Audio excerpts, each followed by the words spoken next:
you? Good. Good.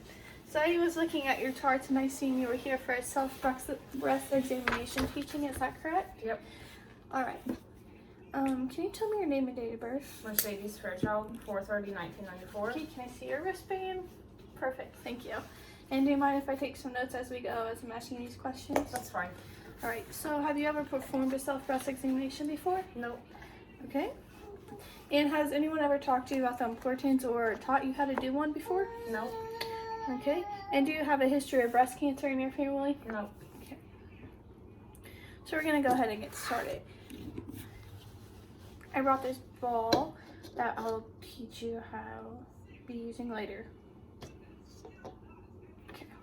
So the first thing you're going to do is you're going to make sure you're sitting in front of a mirror with your shoulders straight and your hands on your hips.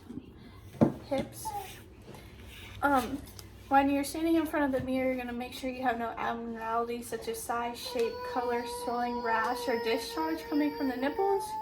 And if you do have discharge, you would take a note of what color it is, whether it's milky, it's a yellow color, or bloody. And if you have an inverted nipple, that's going inward.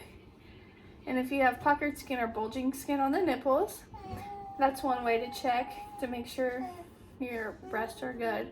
Another way, you're going to raise both your arms in front of the mirror above your head, and you're just going to inspect for any abnormalities again, such as the color, your nipples are okay, the discharge, the shape, anything that's not normal for you.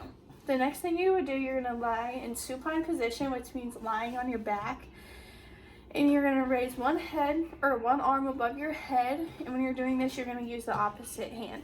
So if you raise your right arm above your head, you're going to use your left hand with 2 fingers.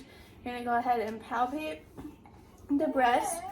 So if I was doing my left breast, I would raise my left arm and palpate with the right breast.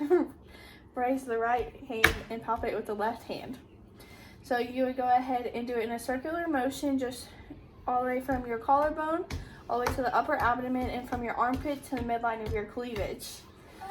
And you're going to do this in 3 different steps. So the first one's going to be light pressure, where you should just feel any lumps or bumps if they are present. And then the next time you're going around, it would be medium pressure, where you're going to feel that underlying tissue. And this is where any lumps or bumps could be. And the third one you're going to do is the hardest one, where you're going to press in deeper. And this is where you're going to feel the deepest tissue that's in the breast, and you should be able to feel your ribs at this time when you're doing the deepest tissue one.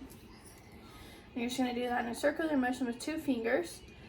And then most women like to do this one in the shower when their breasts are wet and slippery, because they're able to palpate it better. So just again, if you're doing the right breast, you would palpate with the left hand with your right hand above your head and the opposite on the other arm.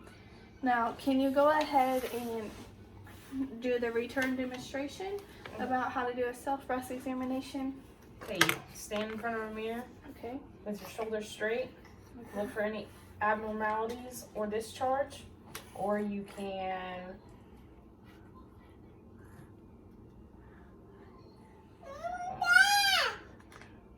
lay down.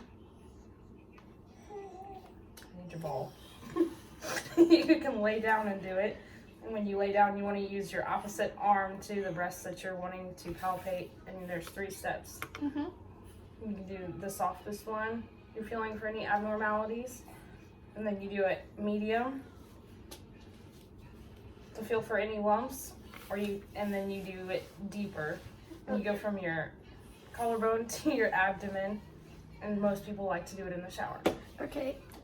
So just remember that when you're doing it in front of a mirror, you have to have your shoulders straight. Do you have any questions for me? Nope, I think that's it. Okay, perfect. So I also printed off this paper from thebreastcancer.org that just walks you through the steps of how to do it, just in case you may forget, or if you have any questions. You could go to breastcancer.org, and there is frequently asked questions. All right, and I'm going to go let your doctor know you're ready. All right, Thank you.